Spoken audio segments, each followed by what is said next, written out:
Welcome, everybody, to Dead Talk Live. We are joined today by director Lucky McKee, whose new movie, Old Man, is premiering in theaters, digital, video on demand, Friday, October 14th. Lucky, thank you so much for being here with us today. How are you?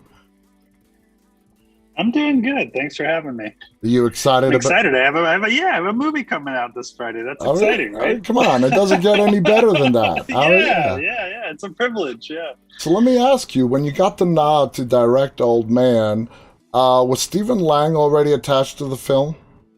No, he wasn't. This started with Mark Center actually. Mark Center brought me this script. Mark, is not only a great actor, but he has also been working in the producing game. And this script came to him from an old friend of his that had turned an old play that he had written into a screenplay.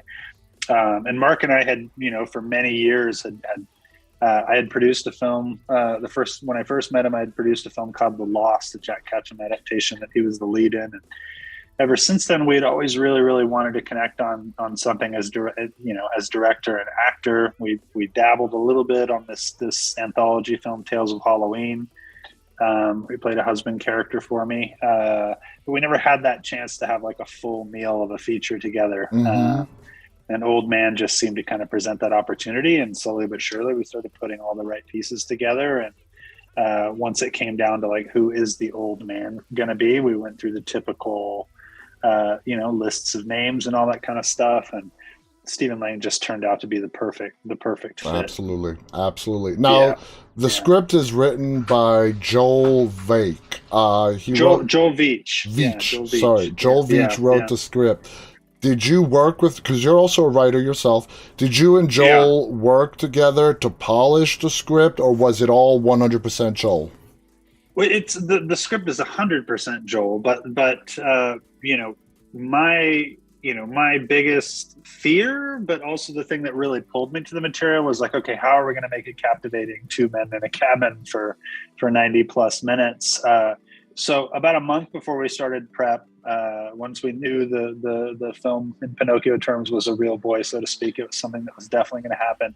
Joel and I took about a month, and we would read it. I would read a section of the script. I would make a bunch of notes and kind of generate a bunch of ideas and thoughts and always kind of pushing like, how do we kind of make sure that we bring this more into a cinematic space? Because it could very well, it obviously started as a play and it has its roots there, but I want to make a movie, right? So we just went over and over the script for about a month, and again, I never touched the script. It's all Joel's writing, but it came from a lot.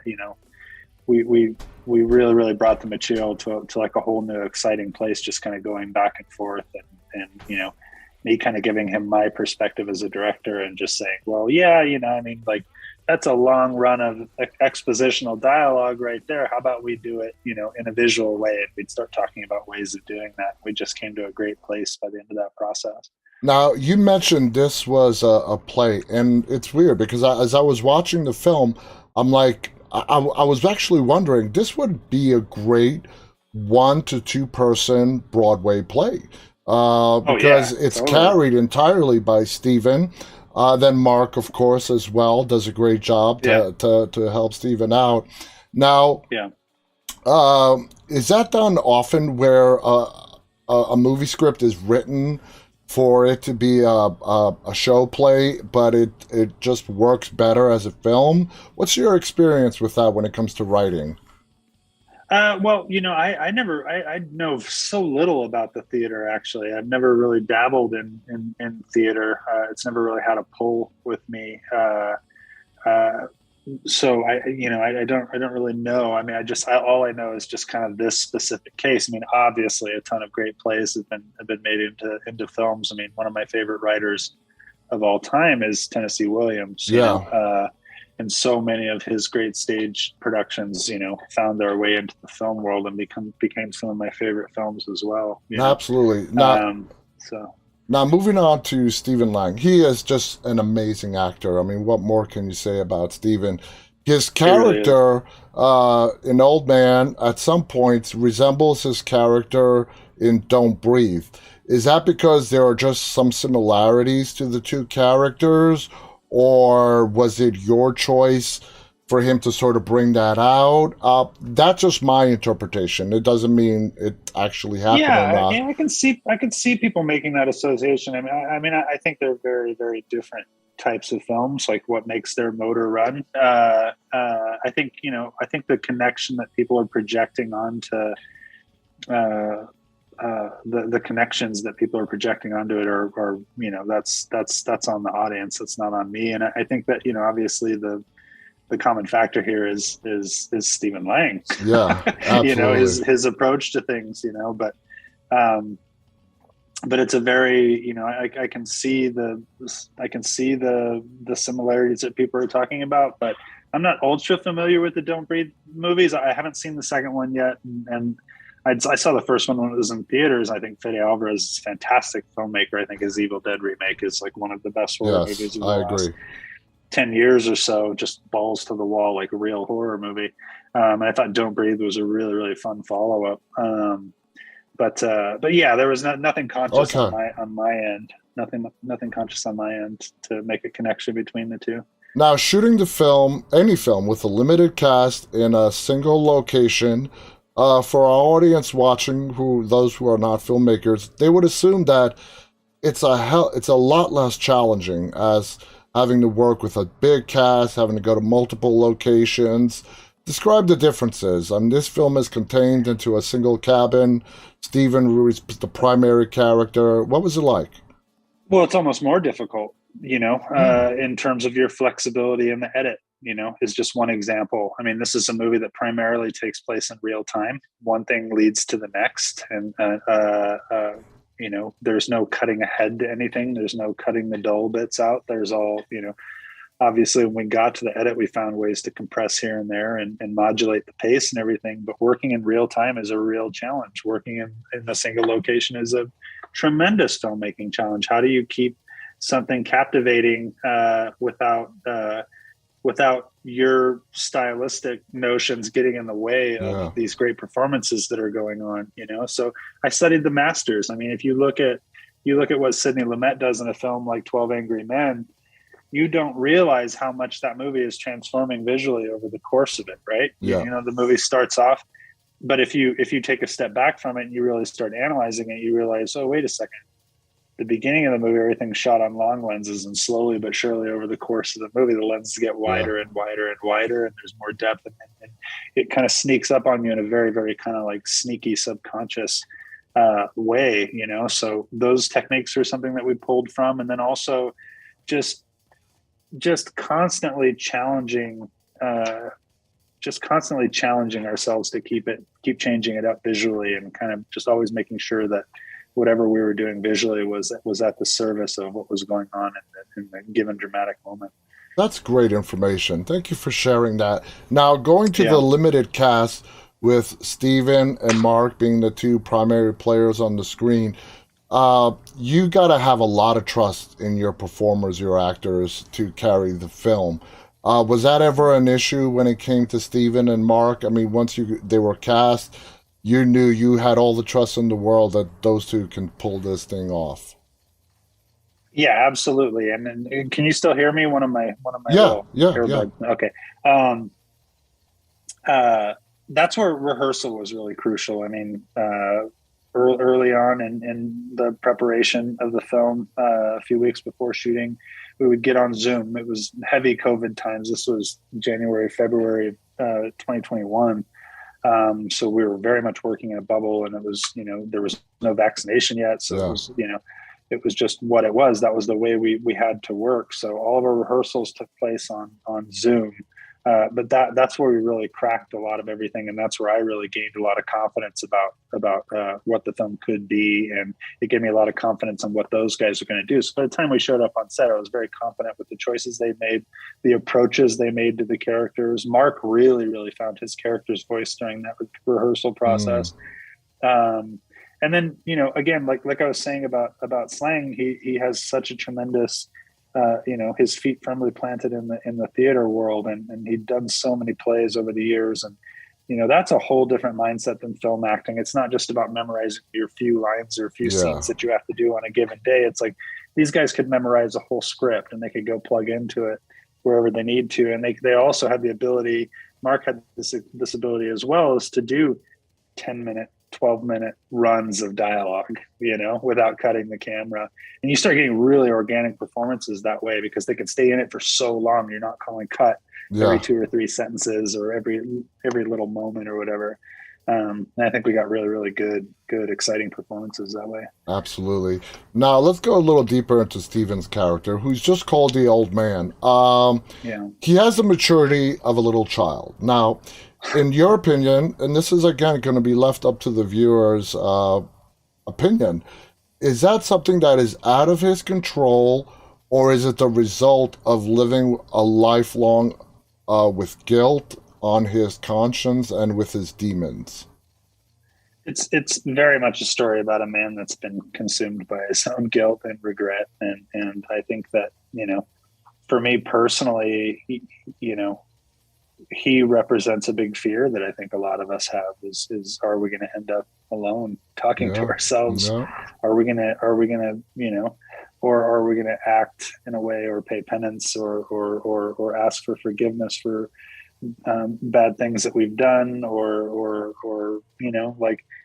will we be able to navigate this world well enough to where by the time we're in our 70s, that we're surrounded by love and warmth and all of these things. So there's he represents a big fear that I have, because I've seen that with men in my life that have kind of ended up that way. Maybe not quite as extreme as he ended up, but close enough, to where it's made it a real fear. Yeah, and I think that has a lot to do with why I connected with the material so much, because it spoke to that fear that I have. The timing of the reveals in any movie is critical for it to be executed properly. It's done very well in Old Man. Do you have a specific approach on the timing of when, because there are a lot of reveals in this film, all the way to the end. Is there a specific approach that you use to when you think the reveal is going to work best for the film? Well, I think that the way this film is constructed, you'll know what I'm talking about with the way it ends. I mean, the ending of the film is an invitation to watch the entire film over again. Yeah. And I think when you do that, you start to realize how many more reveals were taking place than you had than you really had an idea were taking place. There are those big reveals, but I think that we see it a lot. There's a lot of movies that are all about that big twist ending, or that big shocking moment where everything turns on its ear or something. But if the whole film, lives and dies by that one reveal or that one moment, I think ultimately it can reveal how shallow a film is. So hopefully, people will, they'll have that big, it's enough of a realization to where they can go back and watch the movie again and see it and have completely different set of feelings watching it a second time than they do the first time. You won't ever be able to reproduce that feeling you had the first time you watched it, which is really exciting to me. But hopefully when they do go back and look at it a second time, that a bunch of stuff kind of starts revealing itself and opening up, and you kind of realize how much care and hopefully subtlety, went into making it all feel correct by the time it got to that ending. Absolutely. There's a toast that Joe and the old man make to death and beauty.